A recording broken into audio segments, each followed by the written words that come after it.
வற்றாது பொய்கை வளநாடு கண்டு மலைமேல் இருந்த குமரா உற்றார் எனக்கு ஒரு பேரும் இல்லை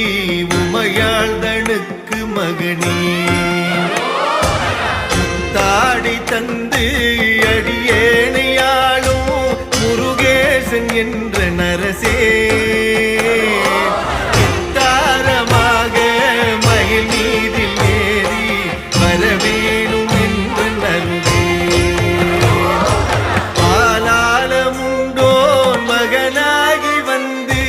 அடியாத மக்க உதவி